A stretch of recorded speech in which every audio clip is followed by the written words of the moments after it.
Okay. What I want to say, first of all, I don't really want to do a timeline of my testimony. I will say this much because I think that there's a buildup. I was saved during Vacation Bible School at Bellevue Baptist Church in the summer between my 4th and 5th grade year. I was in a family that were Christians, but were not regular church attenders. And I remember hearing a message on a singer, Mahalia Jackson, and I knew in that moment that God was calling me, I felt him in my heart, and I responded to that call, and I was saved and baptized that same week.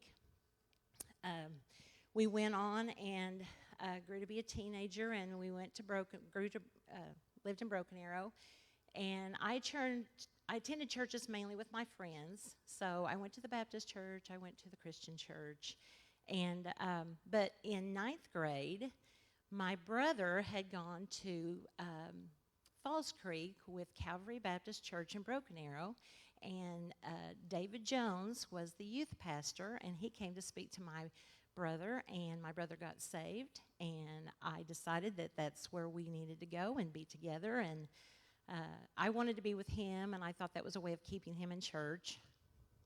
Didn't necessarily work, but I found a church home. And so went there for many years and was very blessed on so many occasions with my church home. And I didn't meet Roy there, but we got married there, and we had all 3 children while we attended there. And I won't even go into those things, that's a whole other issue, but God saw us through so many things, so many adversities, and we knew he was faithful and true. And we spoke this morning in Sunday school, and I think the thing about it is that you can put on the daily armor of God, and I think that that's what you should do. But I think that you should always have a plan for things, and in that plan is Christ, because is Christ, when it comes down to it, is he everything that you believe him to be, everything that you profess him to be, and is he big enough for every situation? Which is going to bring me to what I'm going to preach. I started to say preach. I'm not supposed to do that. Okay, so for those of you who are not aware, Roy and I lost our oldest son. I always hate to say lost because I know exactly where he is. He is not lost. But anyway, we lost our son, Cameron, at 20 years old in a car accident on October the 1st of 1999. And this immediately inducted us into the suckiest club ever. Parents who've lost a child. Now, other adversities, I've never experienced divorce. I've never experienced, anything of a significant loss, but this was ours. And so, unfortunately, there's many in our church, some that are not even able to attend today because it's hard, and they've lost a child as well. So now I've been asked to speak my testimony. So that being said, I feel the need to put out a disclaimer of stating that the comments stated by me are my experiences, and I'm not here to tell anyone how they should do something or how they should not do or respond to adversities in their personal lives. So whatever comes out of this pie hole is my own opinion. That's funny, you all. You can laugh. Because this whole thing is about joy. It's about joy. It says, grief and sorrow when tragedy occurs in any form is natural. That's a given. The inability to move beyond it is where the true tragedy lies. As I've observed over the years, it destroys lives, marriages, relationships, and personal growth. The grieving process, while natural and necessary and needed, is excruciatingly painful. The world can perpetually look gray, and it's a miserable existence. I've always had a pretty healthy, or twisted, sense of humor. I believe for the most part that God has placed this in me. I've taken it to realms that I know he never intended, but he did place a sense of humor in me, and so I see humor, and I see humor where maybe it shouldn't be. But anyway, so during our experience with the loss of our son, the humor managed to creep in its way into certain situations. I've been told as I relayed some of these stories to others that I should write a book. I don't think I have a book in me, but I probably could could probably put out a good little pamphlet. I have a few little things I'm not going to go into big, long things, but there were funny things. When we went to go pick out his casket, there was a huge, I know Roy's looking, he's got his eyes closed. I did not read this to him before I came up here. So there was a huge orange sale sticker on the casket that spoke to me somehow. I knew that was a sign. I mean, I'm cheap when it ultimately comes down to it.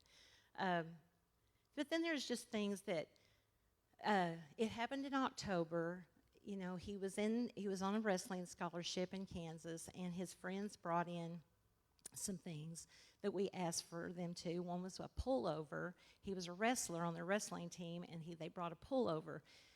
If you knew my son, he thought that a dryer would clean everything, dry cleaning. So when they brought him, there was a huge, big waffle stomper, if you know what that is, footprint on the front of this, you know, and it's still there.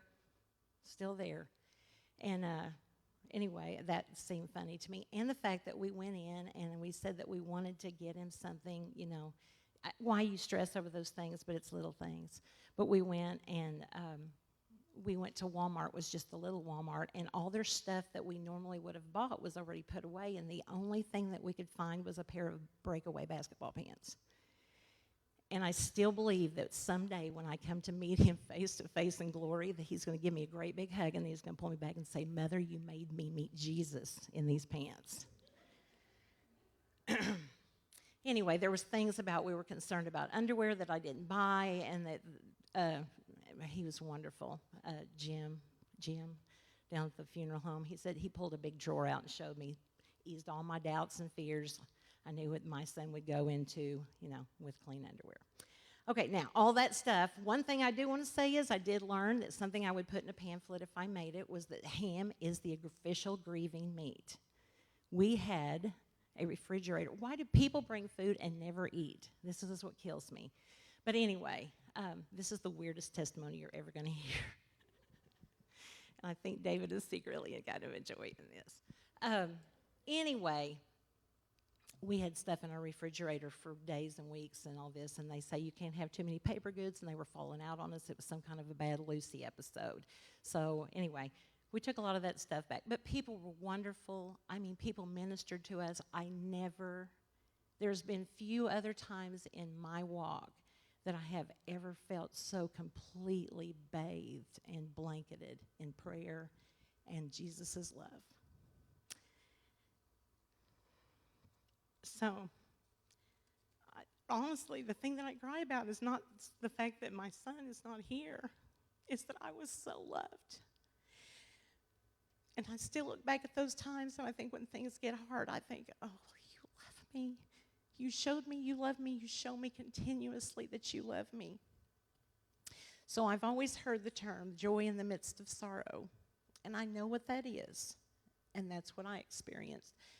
I could have belly laughing that would break up the sobs. My God was and is amazing. He ministered to me in ways that lifted my spirit and breathed light and joy into the darkest hour. The latter part of Nehemiah 8:10 says, "The joy of the Lord is our strength." And I just heard this in a completely new way the other day at a funeral. His joy is my strength. His joy is my strength. Well, if the choices were grief and pain or joy, then I choose joy. I will always choose joy, and it's everywhere. If you take the time to look, it's all around us. There's a popular song on the radio right now called Higher. And if you know me, my mind it's an ongoing soundtrack. Like, 'cause I have a soundtrack to my life. There's always music playing, always. And in the bridge, it says, "Leave me in rags and ruin, and I'll praise you through it. Clothe me in glory and riches, and I'll praise you just the same. All that I have, all that I've been given, all of my life's ambition is to worship, is to honor, and to bring you praise. I'm going to lift you higher, higher. God Almighty, you are worthy. I'm going to lift you higher." Thank you.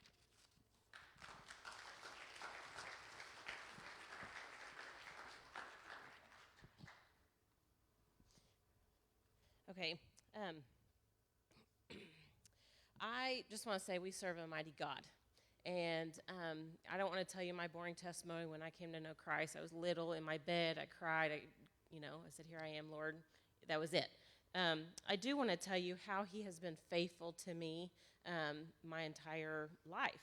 It all started, well, when I was little, but my first true sign was when I was called to Asbury College. I was so excited, graduated high school. I'm going to this Christian university. But you know what? I didn't get in. I knew I was supposed to go. I toured the campus in Kentucky. I was so excited. But God wasn't ready for me to go. He hit pause on that dream. Waited 2 years. I finally got in, had an amazing time. Right after graduation, or right before, I didn't know what I was supposed to do. What are you supposed to do with your life? I mean, really, the youth, you're like, what do I do with my life? There's so many opportunities. And I thought, I'm going to go serve Christ overseas. And so I packed my bags and I moved to Ukraine in August of 2001. It's a new culture. I didn't know the language. I didn't know anybody there except for the missionaries that I had just met 2 weeks ago. My best friend went with me, which was a God thing.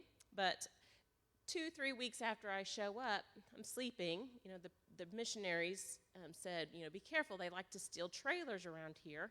And my roommate, my best friend, woke me up, and she said, somebody's trying to steal the trailer. I'm like, what? And it's 2 in the morning. So I jump out of bed, and I run over to the window to look outside. In the meantime, she runs to turn the light on. Don't know why. They see me looking out the window, and all of a sudden, they decided they were going to break every single window in our house and car. I thought we were being shot at that moment, and I have never jumped so high and so far in my life. From the window to the other side of the room, getting away from the windows that were being shattered. That was the most fearful day of my life. I sat huddled in the hallway, not knowing what to do. I don't know the language. What's the phone number? They don't have 911. Who am I going to call? Do I call the translator who lives, 20 minutes out? So that's what we did. He finally showed up. He called the police for us. But in that moment, I was scared to death to tell my mom. Okay, you don't want to tell my mom. She's going to be, make me come home. I'm 21 years old. I didn't have to, but I knew if I told her, she'd be like, you're done over there. Come on, you need to be safe. Now, mind you, this is right after 9/11 had happened. I was in the dark until about February of 2002, what actually happened at 9/11. There was no media coverage over there. I didn't have internet, didn't have radio. My family was scared to email me because they thought they were going to be arrested. And so I'm not sure who actually attacked our house, but I do know that it happened right after 9/11. It was scary. But God was there in that moment. He was there comforting us and protecting us. At any moment, they could have set our house on fire, and I would have been gone because we had so many cages around every window and door. I wouldn't have been able to get out of the house. So after, I have a lot of stories of being in Ukraine, of dealing with mafia and being proposed to, and a lot of car accidents and just scary moments that God was faithful. When I arrived at home back in Altus, where I grew up, I was finally decided I better share with my mom what had happened, the incident. And I started talking to her, and she thought, and we started figuring out the day that it had happened, and she said, you know what? I was sitting in my Bible study that night praying for you. She said, God just overwhelmed me and said, we need to pray for Amy right now. God is faithful. So fast forward, a lot to happen since then. Moved to Tulsa, met Jimmy, got married, and now God has placed 6 kids in our life, which I love all of them. 5.5 months ago, our life was turned upside down with some events that have happened, and God has proven faithful.